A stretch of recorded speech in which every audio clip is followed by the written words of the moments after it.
Welcome back नाजरीन। और अब बात करते हैं सहाफ़त की। जब सियासत में तेज़ी हो तो हमने देखा है सहाफ़त में भी तेज़ी आ जाती है और सहाफ़ी भी जज्बात में आ जाते हैं और कई जगहों पर ऐसे सीन और ऐसे वाक़यात होते हैं जो बहुत ही नाखुशगवार और बड़े तकलीफ़ दह वाक़यात होते हैं। पिछले 2-3 दिनों में हम देख रहे हैं कि नौजवान सहाफ़ी तैयब बलोच और पीटीआई के जो कारकुन हैं उनके बीच एक मामला बन गया है। अडयाला जेल के बाहर तो वो अपने इंतहा को पहुंच गया और वहाँ पर बाकायदा फ़िज़िकली एक दूसरे पे हमला किया गया। एक अफसोसनाक सूरत हाल। सहाफ़त सियासत का ताल्लुक़, सहाफ़ियों को किस तरीके से कंडक्ट करना चाहिए, सियासतदान जो हैं उनका रवैया क्या होना चाहिए, ये सारे मौज़ूआत। और हमारे साथ जनाब अफजल भट्ट साहब हैं, Pakistan federal union of journalist के सदर भी हैं और बड़ा इन्हें तजुर्बा भी है। इनसे इस हवाले से बात करते हैं। भट्ट साहब, एक बड़ा अफसोसनाक वाक़या जो नहीं होना चाहिए था, तो लेकिन बहुत सारे ये सवालात भी उठाता है ये वाक़या कि सहाफ़ी की लिमिट क्या है, सियासतदान को किस हद तक जाना है, क्या वजह है कि ये जो जज्बात इतने ज़्यादा और ये जो एक हिजानी कैफियत है ये सियासत में गर्मी की वजह से है? नहीं हमें ये देखें, हमारी सोसाइटी में अज़्म बर्दाश्त जो है ना वो पीक पर है। जब आप और हम गली कूचों में कागज़ पेन से लेकर घूमते थे ना, हम में भी बर्दाश्त थी, पॉलिटिशियन ने भी बर्दाश्त थी, सोसाइटी में भी बर्दाश्त थी। तलख से तलख बात लोग सुन भी लेते थे और बड़े आराम से रिस्पॉन्स भी करते थे। लेकिन अनफॉर्चुनेटली इस वक्त मजबूरी तौर पर पूरी सोसाइटी जो है ना वो इस वक्त अदम बर्दाश्त की तरफ चल रही है। और डेफिनेटली जर्नलिस्ट भी पार्ट ऑफ सोसाइटी है, पॉलिटिशियन भी पार्ट ऑफ सोसाइटी है। लेकिन होता यह है कि जो हमारी पॉलिटिकल लीडरशिप है वो रोल मॉडल होती है। उनके रवैये से लोग सीखते हैं, उनके फॉलोअर उसको फॉलो करते हैं। अगर पॉलिटिकल पार्टीज़ थोड़ा सा इस मामले में बंद बांधने की कोशिश करें तो वो पॉलिटिकल पार्टीज़ के अपने कारकुनों को जो है वो दोबारा ये समझा सकते हैं कि भाई मसला ये है कि सियासत नाम ही एक दूसरे से बात करने का है। अगर कोई इतराज़ करता है तो उसका अनरेबल तरीके से जवाब देने का है। लेकिन मैं तो कल के वाक़े के वाले से अभी भी मैं दोस्तों को बता रहा था कि अडयाला जेल के बारे जो तैयब बलोच पर तशद्दुद हुआ, इसने तो हमारी 30 साल के सारे तजज़िये गलत कर दिए हैं। मैं और आप अक्सर कहते थे कि मीडिया जो है वो एक आईने का रोल प्ले करता है और हुक्मरानों को आईना दिखाता है, और हुक्मरान आईने के सामने जब आते हैं अपने आप को दुरुस्त करने की बजाय आईना तोड़ने की कोशिश करते हैं। तो इसार राना साहब हमारे साथ हैं, अगर उनको इस गुफ्तगू में शरीक कर लें। इसार राना साहब, अस्सलाम वालेकुम।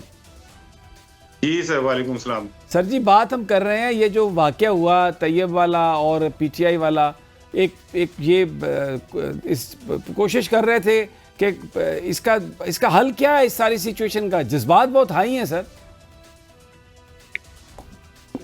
ओ, आपने गाना सुना होगा, मैं आम चुपन ले गई बागी फड़ी गई। तो किसी ने कहा भाई फिर तू आम चुपन नहीं गई से फड़ी जान ली गई से। वो जो करना चाहता था वो कर लिया उसने एक क्लिप बनवा लिया, उसने जहाँ पे अपने नंबर रजिस्टर करवाने थे वो करवा लिए। वो जिस मकसद के लिए गया था वो चला गया। मुझे 40 साल हो गए सहाफत के अंदर समी साहब, और मैंने अपनी पूरी सहाफत में एक चीज सीखी है कि मैंने किसी का भोंपू नहीं बनना। मैंने किसी की उसके ऊपर ना लाइन के ऊपर लेके हिज मास्टर वॉइस नहीं बनना। एक सहाफी है, आप आजाद हैं, जो मर्जी करें, लेकिन जब आपके ये नजर आ जाए कि आप एक खास रंग, मैं ये सवाल करता हूँ कि क्या इस तरह की हरकत किसी मुकामी पंजाब के किसी खातून नून लीग के उससे की जा सकती है? लत्ता तोड़ देंगे वो, ठीक है। आप दो जुमले बोले आपको उठा के चैनल से बाहर फिकवा देते हैं, वो आपकी नौकरियां छीन लेते हैं। तो उस पर तो कोई शोर नहीं मचता। जब सहाफियों को नौकरियों से निकाल दिया जाता है और उनके ऊपर उनके रोजी रोटी बंद कर दी जाती है, कोई नहीं पूछता कि तुम भूखे रहोगे कि तुम जिंदा रहोगे, तुम्हारे बच्चों की फीस कहां से जाएगी। वहां तो कोई बात नहीं करता। आपने एक इवेंट क्रिएट किया, एक शख्स, और दुनिया में कोई शख्स कैसे किसी को ये हक हासिल है कि वो फिर एक कद्दावर शख्सियत को ये कहे कि जनाब अली आपको शर्म नहीं आती या आपकी औकात क्या है, हाउ डेयर ही। किसी सहाफी को किसने ये लाइसेंस टू किल दिया हुआ है? इसार राणा वो साहब, अपने कल मुंह में कोई जो ऐसी है बात कहना नहीं चाहिए। हुई, कल की प्रेस टॉक में कोई मैंने जो ऐसी वीडियो बात नहीं हुई, देखी ना है, उसने औकात की बात की। मैंने जो वीडियो देखी है उसमें ये मैंने खुद सुना है कि तुम्हारी औकात क्या है और कुछ इस तरह का। तो किसी सहाफी को कैसे किसी ने नहीं हक इसार किया साहब, है? बिल्कुल मैं क्यों किसी आपको को ऐसे ये कहता है? आपको किसी सहाफी को मैं ये कैसे मैं किसी ने हक क्लैरिटी के किया साथ है कह रहा कि हूँ वो किसी कि खातून के कल ऊपर कोई चढ़ाई ऐसी करे बात नहीं हुई। और खातून कहे कि देखिए आप मुझ पे चढ़ रहे हैं, आप हैरेसमेंट फैला रहे हैं। किसी सहाफी को किसने कैसे हक दे दिया ये सारा? और अलीमा खान के लिए ही क्यों ये हो रहा है? चले आए, मैं बहुत सारे सवाल करना चाहता हूँ बहुत सारी खवातीन सियासतदानों से, मुझे मौका दें बात करने का। मुझे तो उठा के नौकरियों से बाहर फेंक दिया। मैं तो शिस्ता लहजे में बात करता हूँ, मेरी बात कोई नहीं सुनने देता। वैसे तो ये आप अगर ये चाह रहे हैं कि आप इस तरह, ठीक है, ये इसार राणा साहब की ये बात तो बट साहब ठीक है कि जब सरकार नौकरियों से निकाल देती है, और कितने लोगों को आपने भी कहा निकालते हैं, बिल्कुल सवाल करेंगे या उठाए जाएंगे या जख्मी होंगे या नौकरी से निकाले जाएंगे, ये सवाल तो इसमें ओवरऑल हमारा जो एक सहाफ़ियों का जो एक रवैया है वो थोड़ा कमज़ोर होता है। इस हवाले से हम लोग नहीं उस तरह रिएक्ट करते जैसे रिएक्ट करना चाहिए।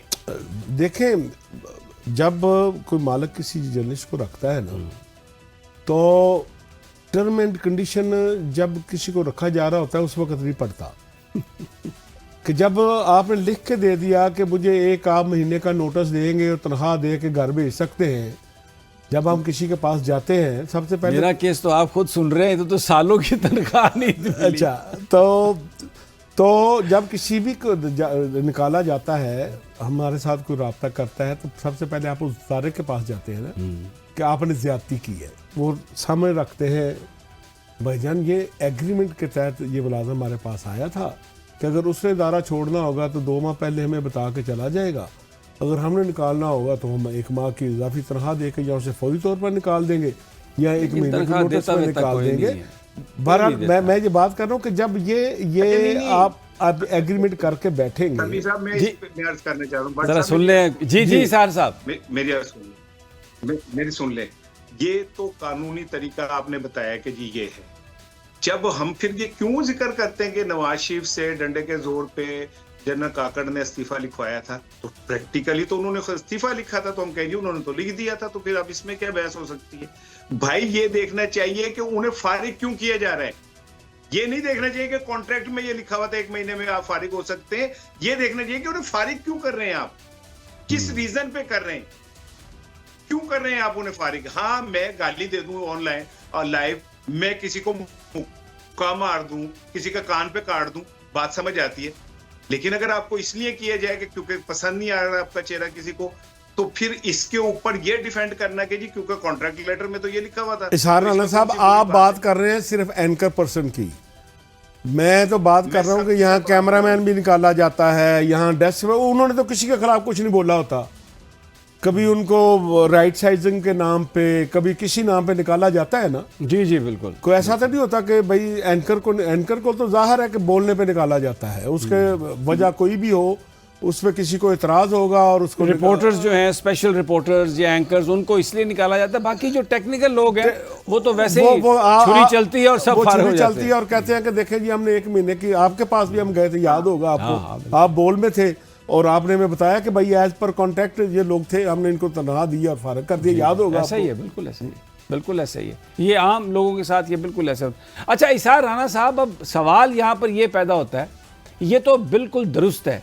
कि सहाफ़ी की भी लिमिट्स हैं, वो उसको क्रॉस नहीं कर सकता, लेकिन ये भी तो कहीं कोई भी पॉलिटिकल पार्टी हो, चाहे सरकार में हो चाहे अपोजिशन में हो, उनका जो अब्यूसिव अगर उसको एटीट्यूड को अगर आप रोकेंगे नहीं तो ये एग्रेशन तो सोसाइटी में बढ़ता जाएगा। गलत तो गलत है ना, चाहे कोई भी करे। राणा साहब, जो पंजोथा की गालियां सुनी थी आपने, नहीं, बिल्कुल मैं बिल्कुल ठीक है, मेरे सुन लें जी। वहां पे जिन लोगों ने उनको सहाफी को गालियां दी, वो उतने ही मुजरिम है जितने वो शख्स मुजरिम है जिसने एक है पैनिक क्रिएट की। और सियासतदान को तो इस बात को समझना चाहिए कि इस लम्हे को कौन किस तरह एक्सप्लॉइट करना चाह रहा है। और अगर आप उसकी विकेट पे आके खेलते हैं, गालियां देते हैं, उसके साथ मिसबिहेव करते हैं, तो आपने तो पर्पस पूरा कर दिया जिसने एक क्लिप बनाना था, तो फिर आप कहां के सियासतदान हुए? और दूसरी बात ये कि मैं आई स्ट्रांगली कंडेम जिन लोगों ने उनको क्या नाम था हमारे दोस्त साफी तैयब बलोच तैयब को जिन्होंने गालियां दी, मैं सख्ती से मजम्मत करता हूं। जिन्होंने उनको साथ मिस हैंडलिंग की, मैं उनकी सख्ती से मजम्मत करता हूं। मैं ये नहीं कह रहा कि मैं जनाब अली कोई उनके गलत इकदाम के साथ खड़ा हूं, लेकिन मैं एक सहाफी की जिम्मेदारियों पे भी बात कर रहा हूं। ये भट्ट साहब इनसे पूछे, मैं फिर वही बात है, 40 साल से जर्नलिज्म में हूं, हमने एक ही चीज सीखी है कि सहाफत किसी का गिरेबान पकड़ने का नाम नहीं है। आपको किसी ने कोई लाइसेंस नहीं दिया हुआ, दुरुस्त, आप कोई मोहम्मद बिन कासिम नहीं है कि आप जाके और फिर कार्ड देखते हैं। यार इमरान खान को कोई बंदा जाके क्या आपको शर्म नहीं आती? यार उसे खुद शर्म नहीं आ रही? ये बात किस बंदे को कह रहा है वो? हलीमा खान को अगर कोई क्या आपकी औकात किया तो उसको अपनी औकात तो याद रखनी चाहिए कि कहाँ किस ये लैंग्वेज इस्तेमाल ही नहीं करनी चाहिए। मैं आपसे एग्री करता हूँ। सवाल करें जी आप। बिल्कुल, आप सवाल सवाल कर सकते हैं आप। ये लैंग्वेज नहीं और इस्तेमाल करनी सवाल चाहिए। का और भी जो अगर सामने जो वाला तैयब ये को कहे- गालियां हमने सुनी जो निकाली गई, वो भी बहुत अफसोसनाक और काबिल मुजम्मत है। गलत है, नॉट वो बिल्कुल गलत नॉट है। Tolerable at all. बिल्कुल गलत है। मैं उसकी शदीद मुजम्मत करता हूँ, लेकिन ठीक मैं है। ये जरूर कहता हूँ कि सहाफी का फर्ज है सवाल करना।